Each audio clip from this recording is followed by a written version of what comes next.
Hello and welcome back to the Lean In podcast. I know you thought it got deleted, cancelled, removed from the internet because we haven't chatted about anything since insert date here.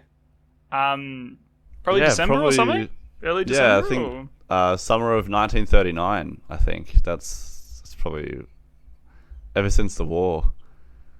And we've just been cancelled. No, welcome back. Ryan, how you been doing? I honestly haven't probably chatted to you much since then. So how are you hanging, bruh? Mate, honestly, I'm super lazy. I'm just so lazy right now. I just can't be bothered with a lot of things right now.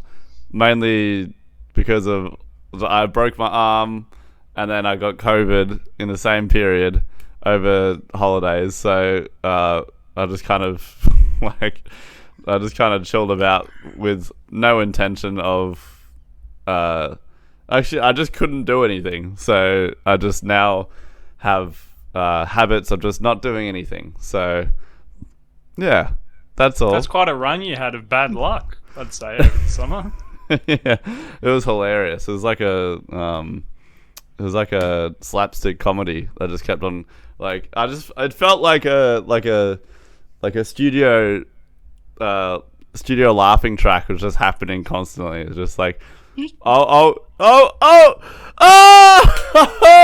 yeah, woo-hoo-hoo! And I'm just like, do you know if you hear dead. Those things, that's like in your head, and you hear the laugh track, that's probably time to get that checked out. You know, like if you hear the laugh track in real life, you should get that checked out. I don't care. I've been lazy as well, but I have had no reason to be. So that's my story. Is it because of the laughing track? They're laughing at you. Yeah, but I can't hear it. But yeah. But yeah, it's been nice to just relax a bit, take time off after uni, you know, and we've still got a month to go, but I feel like I haven't done anything with the last 2 months without uni. But look, we're back making content, so that's a win. What would you summarize, what have you actually been doing? If you could put it into a whole paragraph. That's a whole thesis. I think I can put it into a sentence. Okay. A lot of YouTube. Yes, yeah. I'm really at the moment hooked on Anthony Padilla's YouTube channel. He used to be on Smosh. Anthony from Smosh. Oh yeah. After cool. Smosh, he's been doing interview stuff, interviewing interesting people, and I get a lot of creative inspiration from him because he's really down to earth. He's emotionally there, the emotional intelligence to talk about tough stuff, but stay professional yet comfort the guests. And it's good content. If you haven't seen his stuff, you should check it out. I also have been following the NFL playoffs, and my Bucks got knocked out, so I don't care anymore. So there's no reason to live, really. Honestly, the year's a write-off until the Bucks play again. So wow. Yeah. So Ryan, we always start the podcast with an interesting fact. What do you got for me today? Well, I've got a double whammy here. Double whammy. Wombo combo. So actually, okay. All right. Hear this out. So a woman was found to be breastfeeding her cat on a Delta Airlines flight in America just 2 days ago. So, okay, there's two things here. So, one, you can breastfeed a cat. That's a fact? Question mark. And secondly, what the hell? Who? Why? How does that happen? How did we get to this point in existence when we can say, as a matter of fact, that a woman has breastfed her cat while flying in midair? I swear you make a mockery of this show every time you get the opportunity. But, I mean, interesting. Can we get in the comments, do we have anyone who is an expert on biology, specifically animal or human biology, on motherhood. Have we got any chatters in the chat on? Yeah, let's get all the mums in the comments. Can we Would get all you the... breastfeed a cat? Yes, yay or nay? And can we get any cats in the chat who have been breastfed? Can we?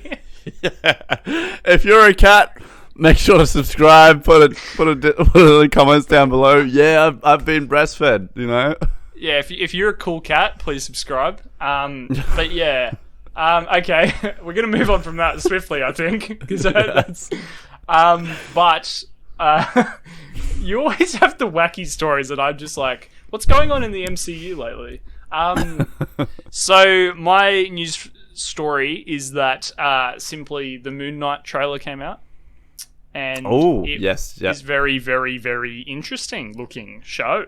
You know, I'm very excited, and I know nothing about the character, and I've been like researching about Moon Knight and getting more excited the more I read things about the character. Cool. I'm down. I'm very excited. My fact is that Spider-Man No Way Home just is about to pass $1.7 billion at the box office.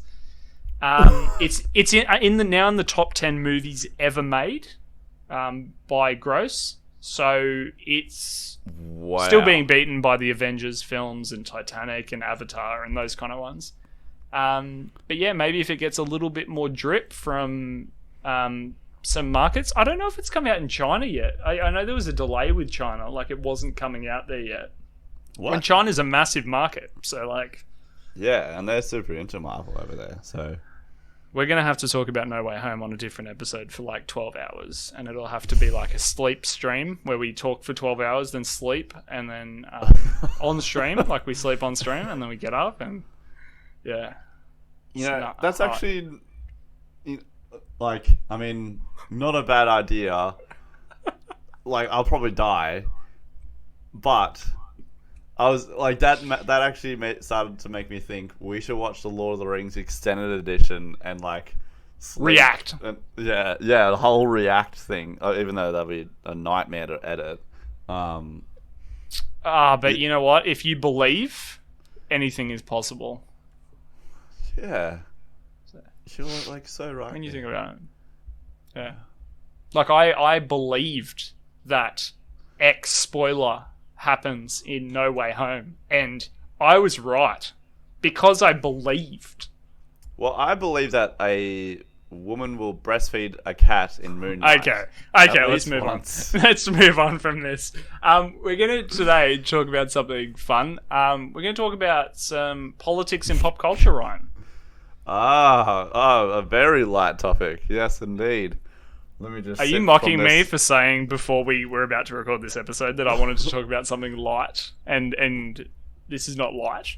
Let me just drink from my lightly sparkling spring water before we drink. Ryan and Joel Lean In is sponsored by Mount Franklin Sparkling Water. Get yours today. No, we're not. We should be.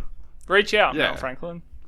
Oh, if you think about it, we're like 70% water. We're already sponsored by them. Shut up, dude. Not sparkling water sponsored. We've got like chemicals and stuff. And so dude, you're so whack today.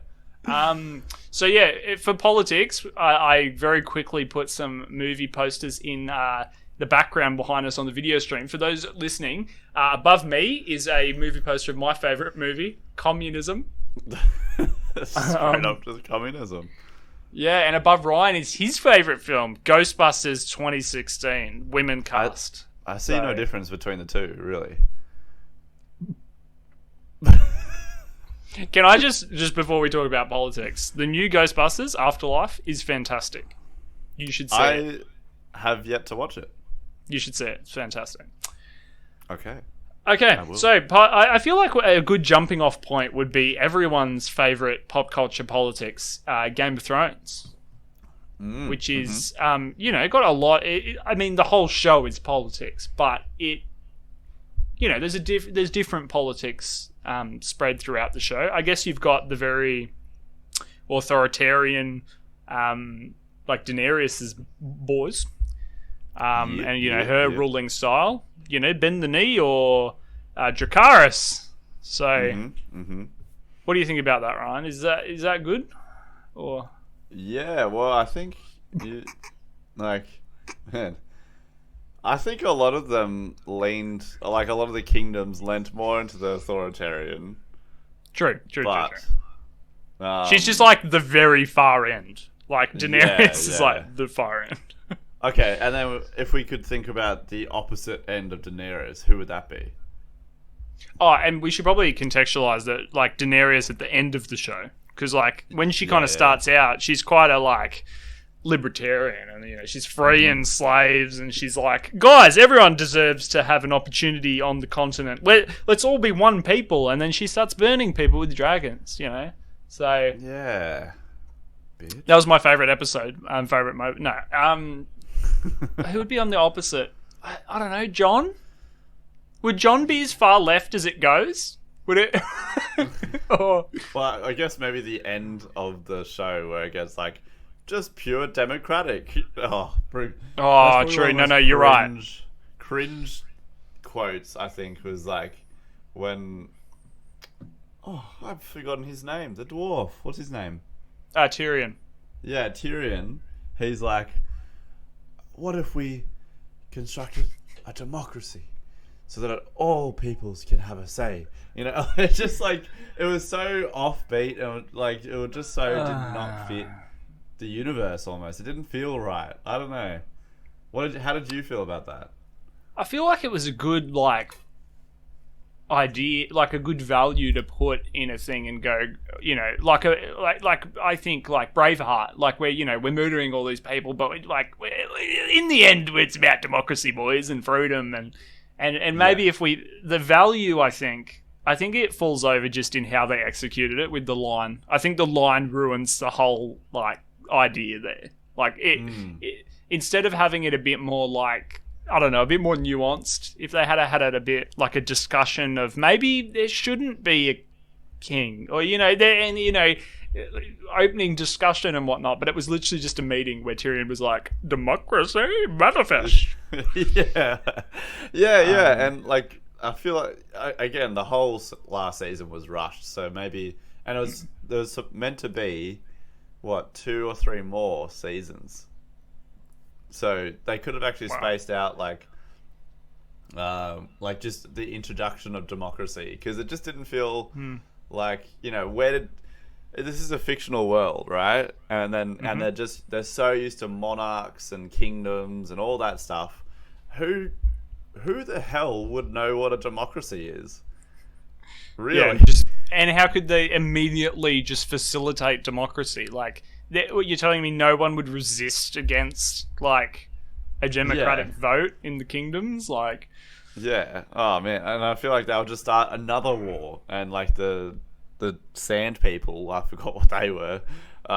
They would just come in and be like, "We don't want this democracy. We want to be king." Yeah. But they would be like, or, What is with you and throat singing, dude? Not everything's about June, bro. Yikes. My favorite June is actually the one from the 70s. But as we move on, how about the ending? Spoilers for Game of Thrones, but like, just having Jon go off with the wildlings and with no explanation, or like, what? Okay, cool. Yeah, and I guess he did want to say like, I don't want to rule, I don't want to be part of all that, but it didn't feel, I don't know, tonally, as you're watching it just didn't feel right, You're just like, oh, well, I'll say the stuff that they really nailed down in the season though. I love that we're just talking about season 8 now. I loved the production set. Like they nailed everything with like the effects, and even the soundtrack. I think really made you. What, Game of Thrones? Oh. Yeah. It's a great soundtrack. Oh yeah, yeah, yeah. They What's his nailed name? it. Cancelled. No, Ramen How dare you Jawaji or not know something like that. him? I listen to his music from a bunch of stuff. Like I listen to occasionally his Westworld tracks. Like he's fantastic, fantastic composer. Westworld. Yeah, he did Westworld. I did not know that. Westworld is a good show too. So I'm only like a season in. But politics wise, I guess yes, as well, you've got now exposed, hashtag exposed. Lannister. The Lannister house is probably Yes. right on that kind of far right, very authoritarian, and we kind of go, oh, nothing will be as bad as the Lannisters, and then, Daenerys is like, bet. Well, I actually wonder. Daenerys just kind of turned like fascist. It was like weirdly fascist. Like With no explanation outside of like, Mad King, yeah, and then like, yeah, because a lot of the kingdoms are so used to authoritarian stuff, even up in the north with the Boltons for a bit there. the Boltons.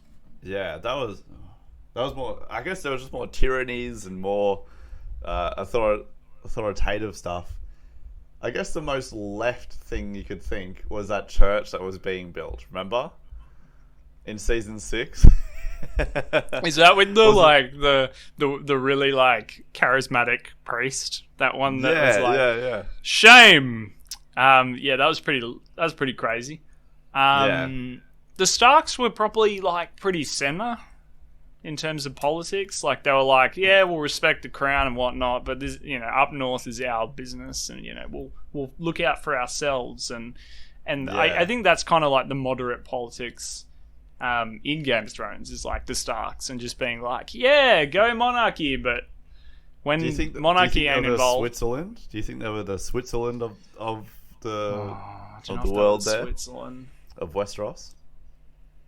Now, wouldn't the Switzerland be like the mage? What's the mage city called? Oh yeah. You know where Sam goes, and it's like they don't give an absolute poo about politics. They're just like, True. oh, so someone got killed. Let me add that to the archives. And what about the Wall? How they operate? And that's the interesting thing about Game of Thrones with politics, right? Because the Wall and the Night's Watch are very much like, I mean, if you were like talking about communism, they would be like the proletariat, like the working class, like everything in Westeros. All of the poo they fling at the Night's Watch. Pretty much. So They're like the downtrodden, like... They're the Australia of Westeros. It's true. We got, like, a couple 100 years back, we just got all the poo of everybody else's countries. Mainly the UK. Yeah, we were like the... Yeah, our colonial and otherwise history is, like, pretty fresh with, like... Look, we don't have a good story overall. No. But I mean, at the end of the day, who does? It does make me think. I don't know. I would love to hear your thoughts on this because I think George Martin based a lot of the kingdoms off of real world kingdoms that have existed or were existing or are existing. So, what do you think he's trying to send a message there? Do you think there's like a sense of like, hey, there's actual like power. There's it's not like power doesn't exist, in the world. This is just my sort of thoughts of like, hey, you got to be aware of those power balances. Like, how far can you tip the scale? You know. And like, I guess he's making a point there too about how futile the pursuit of power is. Like with the ending, not that he wrote the ending of the show, But yeah. it was kind of going that way, like regardless of if he had input or not. Yeah, the definitely. I mean, he's making points about that, but as you say, like most of his, I mean, you can clearly see he's basing at least the continent of Westeros off England. Like it's like wall. Yeah. Hadrian's Wall, essentially, with the wildlings in the north instead of the Vikings and other, tribes and whatnot. And I mean, as well, he's based the. I'm a big Shakespeare fan. The King Richard III play is about the real life families of the Lancasters instead of the Lannisters, and what's the other one? Oh, it's gonna kill me. The Lancasters and the Yorks, which he calls the Starks in Game of Thrones. So he's using little bits of. But that's what all creators do, The wheel's been invented. You can't, go back and completely create a fresh story. Yeah. Toshiba announces Wheel 2.0, and it's just a triangle. EA microtransactions to unlock more of the triangle. Yeah, to make your character do the default dance from Fortnite in real life. Ah, the floss! Yeah. That's not the floss, but I just wanted to show how inept I am at dancing. What about we move on to another one? What about June Run? Politics of June. Ooh. I haven't read the book. And I have... Books are terrible and suck. Oh, well... Wait, okay, real sidestep. Do you actually not like reading books?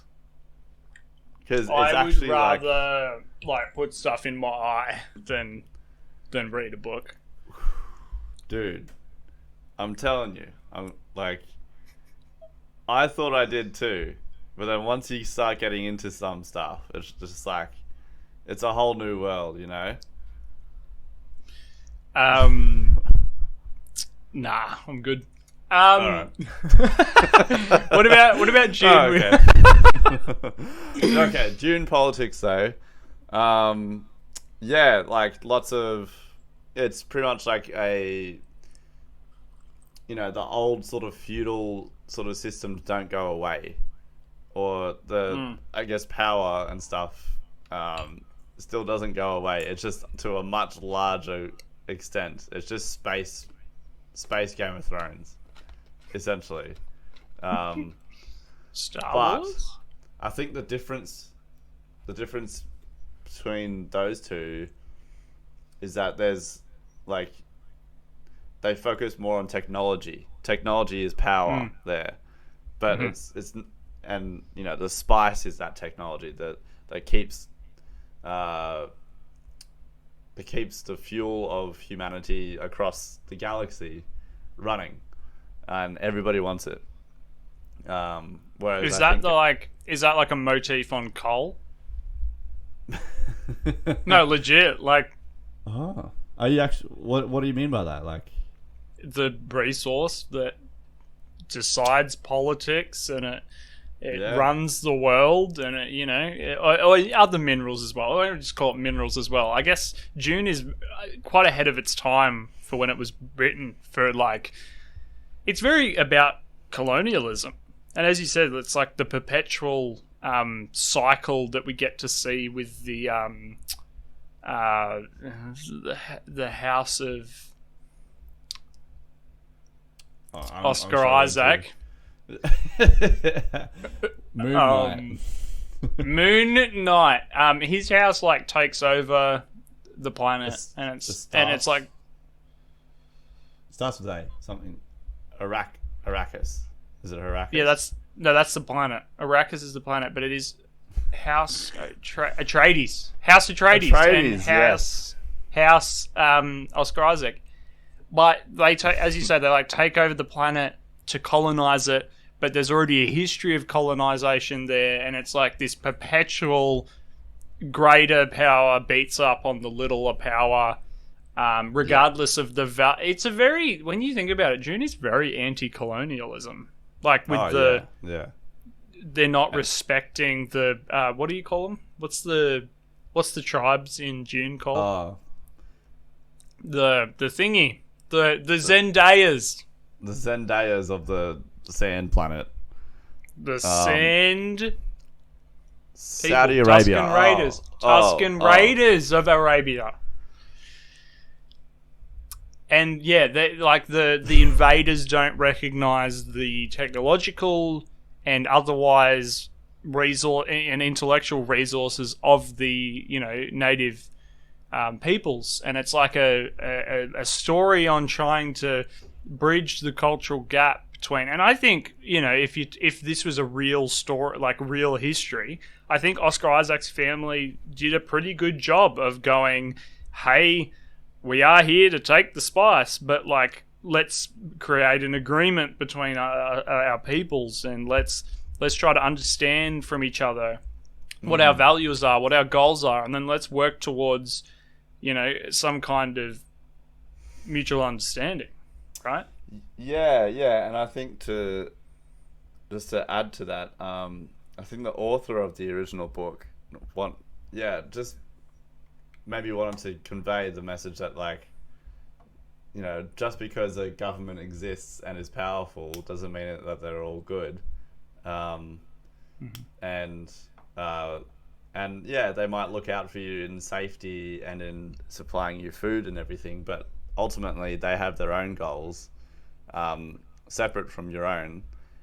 And I think that really kind of hits home when of course there's a betrayal, and the king is, which we don't see, by the way, which is, I find interesting, that we don't see this unknown power that directs this, like, sort of like, oh yeah, take the planet, but then I'm just gonna backstab you later. We don't get to see the actual dude. We don't meet the emperor, do we? No, we met the leader of another house that just wanted to, that originally owned it. Yeah. But it'll be like, Empire Strikes Back, where it's like, we've heard about the Emperor for all this time, and then it'll be like, you it! Yeah. So that's what it'll be. Yeah. Why you do your Venom? No Way Home politics, no. I think that interesting point about the, like, a lot of movies with strong political bases are kind of bringing the audience towards this realization of just be conscious. We're not telling you all leaders are bad or ignore politics because it's useless or whatever. Like, I think, look at like something like The Matrix, right? Which you would not really associate politics with or any real values coming out of it. It's a bit of an action sci-fi flick, but that idea of, hey, do you want to go back to your boring life and pretend nothing affects you and not see the bigger picture like most of us do with politics? Or do you want to take this pill and become conscious and see behind things and understand motivations and be a bit more cynical and wake up? And Keanu Reeves is the sexiest man on the planet. Yes, I agree. And yeah, even just to add to that, like, as you were saying that, I was like, oh yeah, and it makes sense when they played Rage Against the Machine at the end, and like, if you know the band, they're super political. They're always against the government, and the machine, Rage Against the machine being the government or the political system that's currently around, and they play a song that's super political, and it's just telling people to, like, hey, like, it doesn't matter that you're gonna look like an idiot.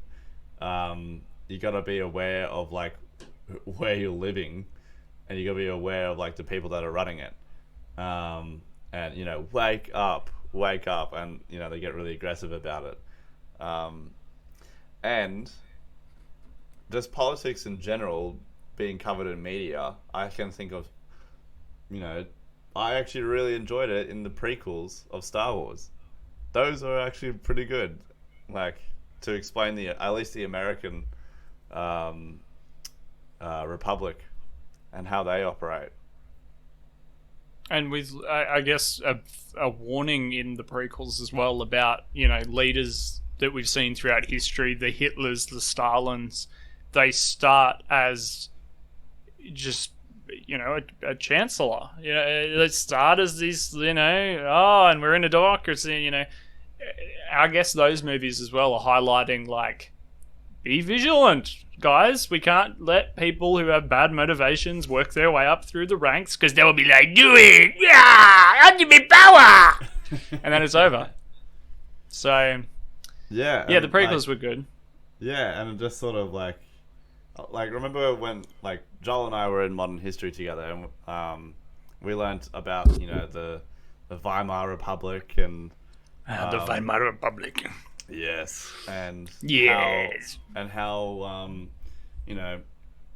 Hitler rose to power democratically. He did it through the system that we have now. They gave him the keys to the democracy. Yeah. Yep. And so I think a lot of media since then, it seems like we've really tried to like analyze or at least get to know the system that we're in an open dialogue, so that we can maybe not make the same mistake as before. But then again, we, as we say, history repeats itself, and there's a lot of connections people can draw between past historical figures and what they've done, and people like Trump or leaders like that. I guess what a lot of these pop culture things are saying is like, be conscious, be active. It doesn't mean being political. Doesn't mean going to your rally each week. It doesn't mean being on the subreddit 14 hours a day. It just means being conscious, but having a thought, thinking past what the media says, thinking past what leaders say, thinking about realities, thinking about inner motivations, and just being a bit more active. But that point you said about music, I think is really interesting, because when you said that, I'm not super familiar with that band, but a very similar band, I would say, in terms of its political activity, is Green Day. Have you listened to much Green Day? Yeah. Much political content. Really? I didn't. I mean, of course, I've got. I walk a lonely road, the only one that I. Yeah, that one's not super political, but Holiday by Green Day is very political. 21 Guns is very political. The one I thought was interesting was Wake Me Up When September Ends, which is one of my favourite Green Day songs ever, and still a song I put on a playlist today. Yeah. That song isn't super political. Like, it's sad and it's about loss, but the music video is about a young guy marrying a girl, going off to war, and that, it's a very political anti-war stance, even though the song's got nothing to do with politics or anything like that. And it's interesting how they can do that. But let me read you the lyrics of the bridge of Holiday. As a modern history student, Ryan, I think you might find this quite interesting. I'm looking forward to it. Where's the... Okay, so this is the bridge, right? So it's just come off the chorus. I beg to dream and differ from the hollow lies. This is the dawning of the rest of our lives on holiday. Hey! Goes into the bridge, which is Zig Hail to the President Gasman. Bombs away is your punishment. Pulverize the Eiffel Towers who criticize your government. Bang, bang goes the broken glass, and kill all the bleep that don't agree. Trials by fire, setting fire is not a way that's meant for me. Wow. Very Nazi Germany there, boys. I didn't know that. But the whole song is anti-war and anti-a authoritarian government telling its citizens where and restricting liberties, that kind of idea. So when you were talking about the other band, sorry, what was the other band? Rage Against the Machine? Yeah. It's music. I think sometimes we forget how influential that can be politically. And all right, do you remember? Like, I don't think I'm going to get into like mad controversial topics here, but I just remember watching a video of this is when the Black Lives Matter rallies were going on in America, and I would just watch a couple of videos of what it looked like over there, and in a lot of them, I saw and heard like music being played. Like somebody would bring just like a pair of Bluetooth speakers or something, or like a big boom box or something, and they'll play like pretty political sort of songs, and blast them at the police, and trying to get a message across, or that's just a little like thing I wanted to add, because It seems like all art, is so reflective. It's just a mirror that we hold up to ourselves, pretty much. And including our political systems, and including like the messages that are actually inherent in things.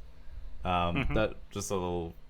I'm not saying that's absolute truth, but it does certainly seem to be correlated. I definitely agree. Art's definitely one way into being political, or thinking politically, or conveying a message, or we could talk for hours about how valid an artist's political stance is, you know what I mean, like as taking a very technical stance on a technical issue, or like how valid that is, but it's a expression, right? It's just like putting a tweet on the internet, or like it's interesting how 21st century politics looks like it does. It looks like making a song. It looks like more active protests, hopefully peacefully. It looks like, as we said, like creation of different types of media. And the thing as well is, like, we're talking about politics in pop culture, but it's like politics outside pop culture too, and just normal culture. It's so digestible these days. There's shows like The Project. There's YouTube political shows. There's lots of podcasts out there. Like, it's very accessible. And I think there's a caveat to that, though, that I think we're overloaded with too many ideas, and it almost sounds fascist to say that. I'm not meaning it in that way. Like, all right, we're gonna burn all our democratic books. ideas, boys. Let's burn all our books. Like, free exchange of ideas, awesome. I think just the internet has propelled us. We wouldn't have been able to, like, be aware of even like, all right, so my identity is an anarcho-communist postmodern thing, and I'll just get like, oh yeah, yuck, and then I'll just get like, if you're into that, you'll start looking up stuff up about that, and then it'll just keep you in that echo chamber of like, bam, bam, bam. If Facebook and Instagram are pretty dogmatic on that, and even though they've tried to update it and tried to get rid of it, I still see people going into all of that stuff, and then I think your brain just gets to a point of like, man, what the heck is truth then? There's so many viewpoints, and they all seem equally valid. Seeming equally valid. Yeah, it's like things seem more right, but it's like, as you say, like, as good as it is that there's more information, that means more false information. Yeah, and I'm no expert on it. I'm experiencing. I'm just explaining from my experiences of like, just the confusion. Hey, like, just the confusion of like, okay, there's that Ben Shapiro guy. He's saying stuff about that. Yeah, I get his viewpoints, and then some. I don't know. What's her name? There's a chick on YouTube. She's super. ContraPoints is making a. Greta she's Thunberg. Greta Thunberg. Yeah, she's making. Everybody's making these really valid points, and you're like, yeah, I agree to that too. Yeah, I agree to that too, and I don't know where to go from here. Well, that's where I wish more people would be. I'm in that space too, where it's like, I really like what you're saying about the echo chamber. Like, I think most people spend too much time on the one YouTube channel, political YouTube channel, or the one newspaper, or the one, or just the project. And it would be great if more people were doing that kind of thing of going, here's A, here's B, and here's C, and I like some of this one and more of that one, but I really don't like that one.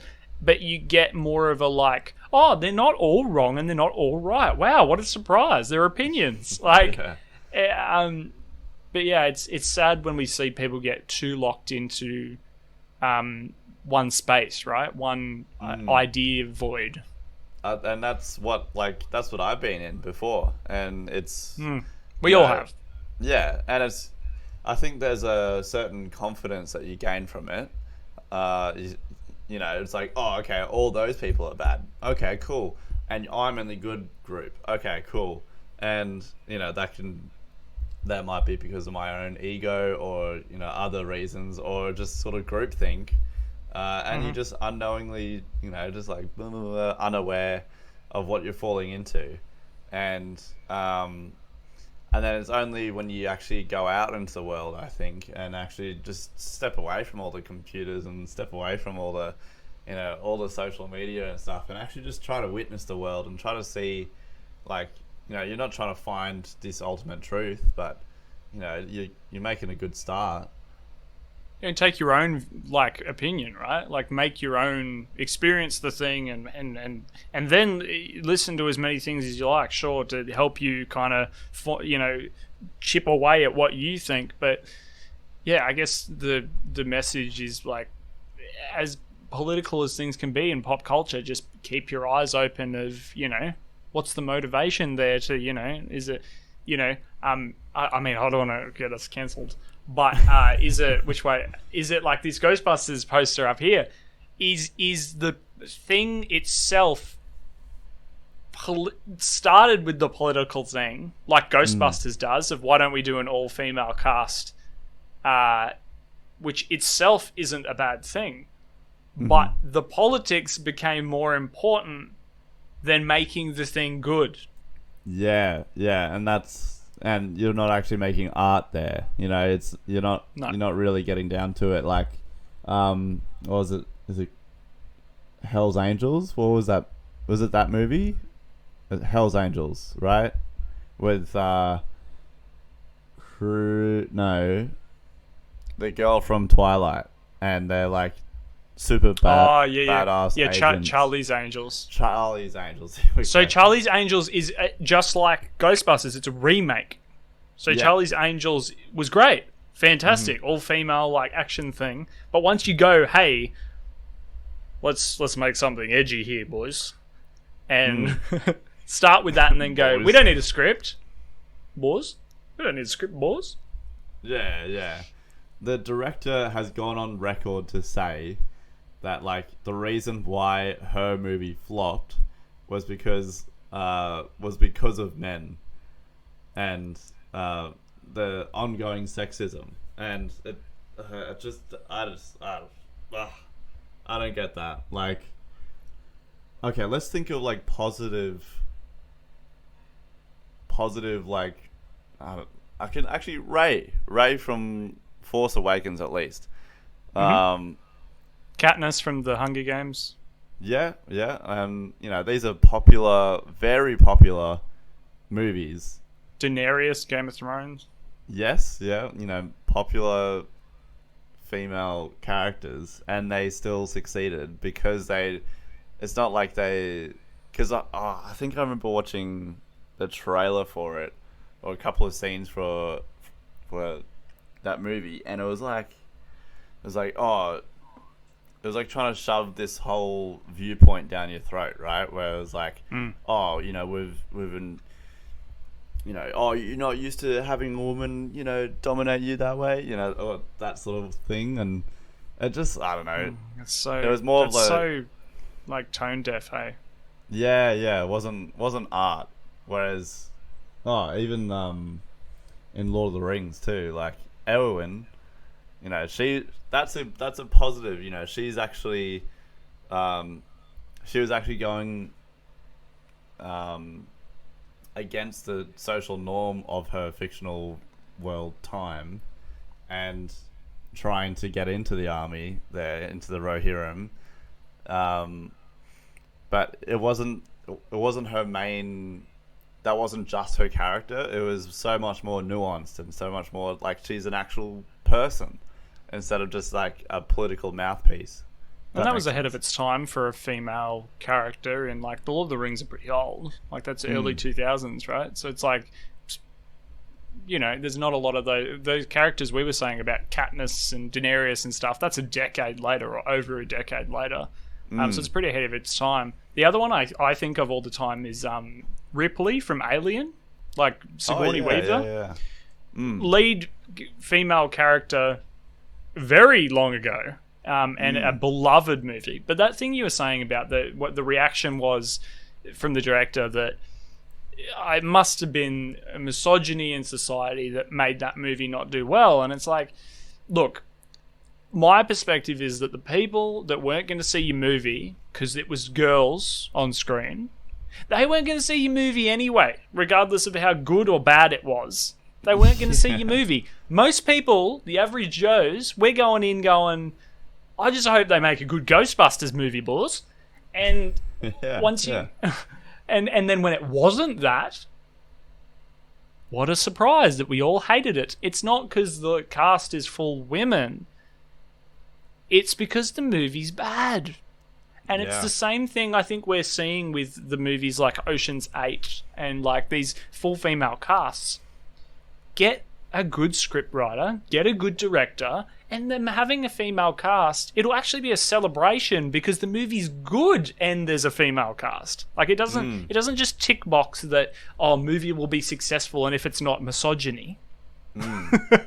Yeah, and I'd like to see if a movie can be made where it's like they just have all female cast, but they don't acknowledge it. They don't like shining neon lights. Look, we've got all women playing all the characters. What? Look what we got, guys. Look at it. Look at this. Whoa! Instead that they just like focus on like telling a good story, and actually touch and getting in touch with people's emotions instead of just like meh, meh, meh, meh. Like. And you'd think as well, like I can't stop banging on Ghostbusters. It's so bad, but as in Ghostbusters 2016. Yeah. But like a movie that, sure, having a full female cast or having lead female characters is what we need for the industry. It's fantastic, but shouldn't you be breaking down stereotypes instead of like enhancing them? The movie has 4 females who are not like, and this isn't my opinion of their appearance or their, the movie's written this way that they're supposed to be this a little bit like nerdy or fumbling, not, and Chris Hemsworth, hot guy, he's hot, nerdy and dumb, oh my goodness, we all chase after Chris Hemsworth, and it's like your movie is like enforcing stereotypes about women, like it's and you call me a sexist, but I think my favorite part of that film was Chris Hemsworth's character. He actually made like his delivery on just comedic timing and everything. I was like, hey, that's good. And there were still like some funny parts of the other cast, but Yeah, like I genuinely found that funny, like his character funny. Um, Because it was like slapstick comedy. Like most yeah, people are going to find slapstick funny. I find Kristen Wiig really hard to like digest. Like as a comedian, her yeah, style's very not mine. Melissa McCarthy's funny 50% of the time. Like really funny. Like really really funny. So sure, she was going to be a hit in the movie regardless. But it's really hard to be funny and be a good movie when your script is poo. You know what I'm saying? Like it's like yeah. And I reckon, like, even if you're getting paid heaps, you probably have in the back of your mind, like, this is the worst script ever. You know, like, man. But then, like, on the outside, you're like, oh, best movie. I can't wait to be in it. You know, yeah, and you're just like, yeah, I'm getting paid for this stuff. You know. I feel bad for actors and actresses in that space because you know when it's bad. Like they must. Maybe not with a movie like Ghostbusters that was so hyped up, but, you know, sometimes you hear people go on the talk shows and go, like Jamie Foxx. I was watching Jamie Foxx on the Graham Norton show, and his story was, blah, blah, blah, I was doing this, and then I went and did a bad movie, and then I came back. I was like... But yeah, it's funny how political pop culture can be, but that's pretty simply explained because it is... not just popular culture anymore. It's part of our full, you know, it's such a big part of society. We're streamers now of content where we love to watch The Project and we love to listen to our favorite podcasts, and popular culture now is so ingrained in us that it shouldn't really just be called popular culture as if it's like this sphere outside that we only touch it when we watch our Netflix show. It's like, no, it's always, it's every day. Yeah, and and I feel like everybody. Do you feel like that even politics has been streamlined or, like, you know, narrowed down in a sense? Like it's just become fairly like digestible, you know? It used, I think, I mean, I wasn't alive 50 years ago, but like I'm gonna guess that people probably, you know, read up a little bit more on things, and there wasn't just quick segments on breakfast TV on, you know, with Carl Stefanovic just saying like, oh yep, and new prime minister, or like, oh yep, renewables are like, I don't know if we can trust them, you know. Well, I feel like it must have been newspapers and stuff, right? That was where you got your little, you know, your little bite. But these days, it's like, oh, you get a Ben Shapiro TikTok, or you get a clip on your Facebook feed from the last episode of The Project, or you get one of your friends very passionately posting on Instagram about the big issues in the world, or, you know, like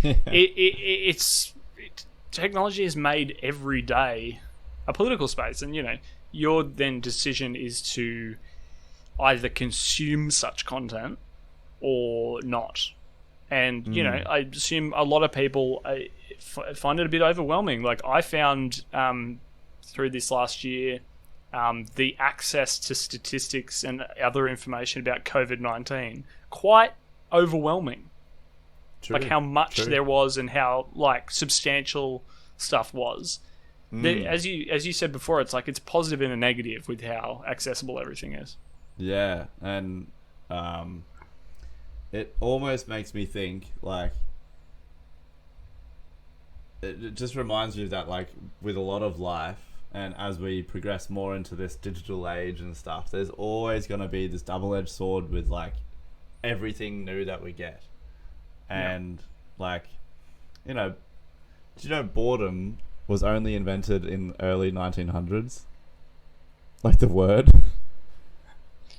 I think it was... Well, before then you were working 16-hour days, so you didn't have a lot of time to be bored. Yeah, exactly. And now it's like industrial era, and, you know... Worker rights now about how long we can work and when we can't be at work, and how long you have to give a break between shifts, and, you know, of course that's going to give us extra time to be on TikTok for our woke, you know, content. So that's right, and that's what we live for, really. That's why I get up in the morning. I get up in the morning to watch Ryan and Joel Lean In, the number one podcast on politics in pop culture in the world. Globe. Yeah, I'm pretty sure even like the new Mars people that will be there, they'll be listening to us in their own cryo chambers. And Elon Musk from his chamber of dark secrets, he listens to the podcast. So I'm just thinking, Mars is gonna have its whole new politics soon. In like 5-10 years, it's gonna have its own thing. Hold on, do you mean that it'll have its own politics after we colonize Mars? No. Oh, there's already people. No. There's already aliens there. Yeah, haven't you seen the 360p photos of the aliens on? Me too. The globe. Total Recoil. Sure. Why did I say recoil? Total Recall. That movie is a documentary. I love it when my gun totally recoils. It's just the best. I hate you so much. No. We might have to come back to this topic at a different point. It's a very interesting one, and one that is worth talking about. Like, it's not just what's this celebrity doing on their lunch break? Like, it's actually like there's substance in that. And I feel like we're only scratching the surface. Like, I'm not a political head myself. Like, I can dance around some topics and I kind of understand that, but it's not like I've studied political science for 5 or 6 years. Yeah, I haven't. No. I mean, I'm a politics major in business, but I felt so out of like my comfort zone in politics classes because I was just sitting there like, I'm the only one in this room who thinks this about this topic. Okay, I see. Fairly like, and like you didn't want to, like if you voice your opinion, it would be like, you would just not have friends. Well, it's like I find it really hard to deal with the current political climate of like conversation that we can't have free and open conversations anymore, because it's like you'll say something, people will say things like "Okay, boomer," or like meme you, right? Or hate. Yeah, it's this shutdown of alternative opinions and such. But yeah, or it'd be like we'd be talking about something that everyone agrees on, and I'm like, why are we all being passionate about this? We all think that this should be. why are we yelling at each other? And so we all think this. Wow, would it actually? Okay, I know we're getting like close to end time here, but like, would it actually get kind of heated in that? Oh yeah, and like back and forth of like, my politics lecturer, bless him. His teaching style was to put up a very controversial topic and an introductory opinion, and then like Homer Simpson meme into the hedge, and then like let chaos go. Oh, no.